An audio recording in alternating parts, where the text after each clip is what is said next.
eu sou Priscila Cairo, fisioterapeuta especializada em paralisia facial e hoje eu quero falar com você, fisioterapeuta que também atende pacientes com paralisia facial.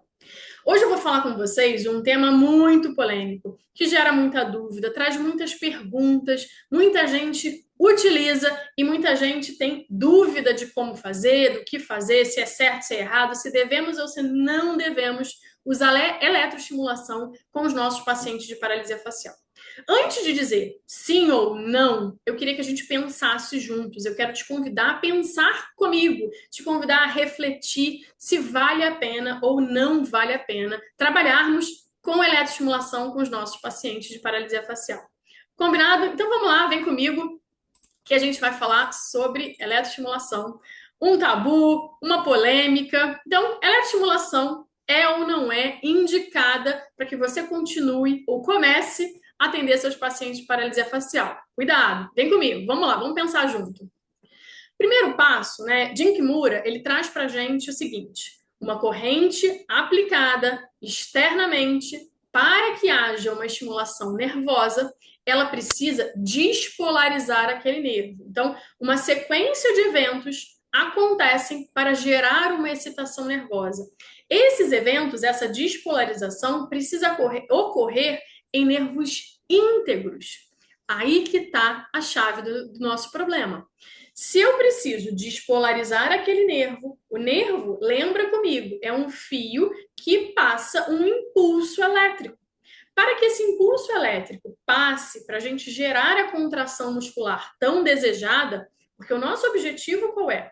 É gerar eletroestimulação para quê? Para gerar função, funcionalidade, atividade para os nossos pacientes. Movimento, a gente quer movimentar. Na paralisia facial, a gente perde movimento. E o que a gente quer? Retomar com os movimentos. Então, a gente acha que a eletroestimulação vai trazer essa função, esse movimento para o nosso paciente. Mas pensa comigo o seguinte aqui.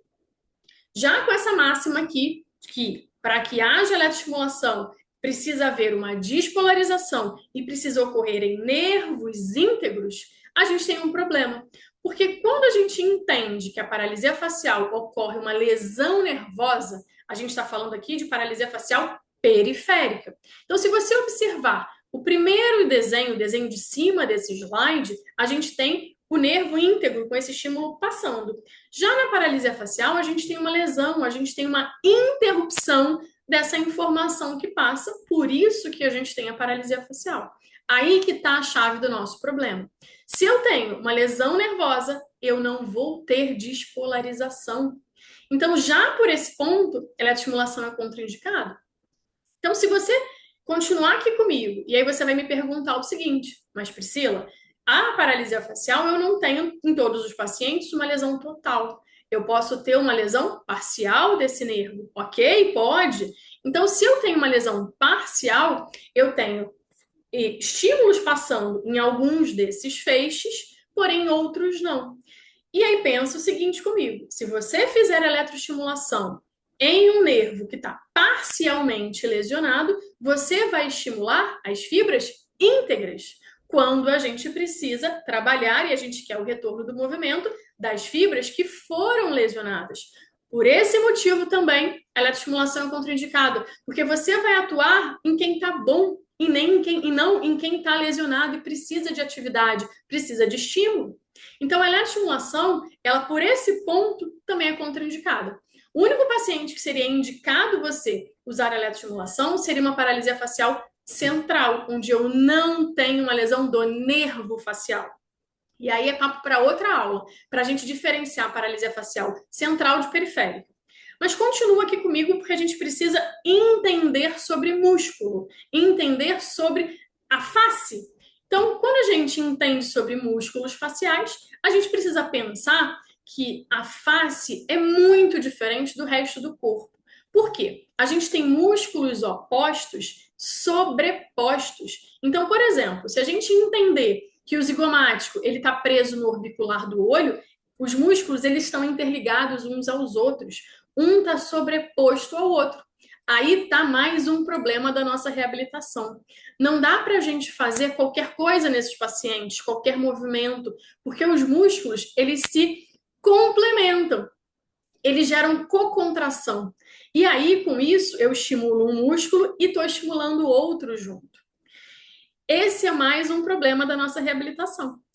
Pensando em músculo facial, eu quero que a gente reflita o seguinte: uma grande característica do músculo facial, né, uma característica muscular, é a condutilidade, que é a capacidade que esse músculo tem de conduzir potenciais de ação. O que é isso? Ele consegue propagar o estímulo de um músculo para o outro. Então, eu acabei de falar para vocês que, por exemplo, o zigomático, ele está conectado ao músculo orbicular do olho. Isso é um grande problema. Porque, por exemplo, todos os pacientes querem, nós fisioterapeutas queremos que esse paciente melhore o sorriso. O paciente ele vai chegar para você querendo melhorar o sorriso. Isso é inevitável, indiscutível. E aí, na sua ideia, pode passar: vou fazer eletroestimulação para melhorar esse sorriso. Porém, se existe a condutilidade, pensando que existem fibras íntegras, ok, esse paciente ele pode não estar com uma lesão completa. Porém, esse paciente, ele está com o zigomático, que é um dos músculos do sorriso, conectados ao orbicular do olho. E aí tem outro problema da eletroestimulação. Se existe a condutilidade, que é a capacidade de propagação de estímulo de um músculo para o outro, eu vou estar estimulando mais de um músculo ao mesmo tempo. Pensa nesse desenho da pedra no lago. Se você pega uma pedra e joga em um lago, as ondas vão se propagando. É a mesma coisa que acontece com o seu estímulo elétrico. De um músculo passa para o outro. Você vai gerar uma contração, ou melhor, uma cocontração de músculos opostos. Pensa nisso, se vale a pena você continuar estimulando eletricamente seu paciente. Paralisia facial, né, a reabilitação de paralisia facial é um universo fantástico, tem muito mais coisa que a gente pode fazer e a gente fica só em eletroestimulação, eletroestimulação. Vou continuar aqui com vocês. Trago aqui para vocês alguns artigos, né, onde a gente fala um pouco de eletroestimulação, existem guidelines, estou trazendo alguns guidelines para vocês, né, sobre o pensamento, né, sobre paralisia facial, e um dos aspectos do guideline é a abordagem da eletroestimulação. E aí, vamos ver se eles dizem se é indicado ou não. As diretrizes anteriores, então, os artigos anteriores, eles não recomendam eletroestimulação como tratamento padrão para paralisia facial periférica, devido à falta de evidências robustas que comprovem a eficácia e a segurança. Então, a gente não sabe os benefícios e os riscos que podem causar de forma ampla nos nossos pacientes de paralisia facial. Então, devemos cuidadosamente avaliar os potenciais riscos e benefícios do uso da corrente elétrica. Outro ponto é causar uma hipertonicidade, a gente vai hipertonificar esses músculos, gerando cocontração de músculos opostos, podendo gerar um padrão sincinético. O que é isso? É sincinesia. Então, o paciente ele pode, depois de excesso de eletroestimulação, ficar com movimentos sincinéticos, que é, por exemplo, essa moça ela faz o bico e o olho fecha. Esse senhor ele faz o sorriso e o olho fecha. Isso é um padrão de sincinesia. A sincinesia, ela acontece nos nossos pacientes, mas a gente pode minimizar. E o que a gente faz na terapia, o que o paciente faz no dia a dia dele, pode aumentar e potencializar essa sincinesia. Então, eu recomendo que você, como fisioterapeuta, não use mais eletroestimulação. Cuidado com a eletroestimulação. Eu sei que tem muitos profissionais na fisioterapia, na fonoaudiologia, que atuam com eletroestimulação com muito para outros tipos de pacientes com muito sucesso. Eu acho que a eletroestimulação é válida para muitos tipos de pacientes. Mas, infelizmente, em paralisia facial, a gente não deve usar, a gente não deve estimular os pacientes eletricamente.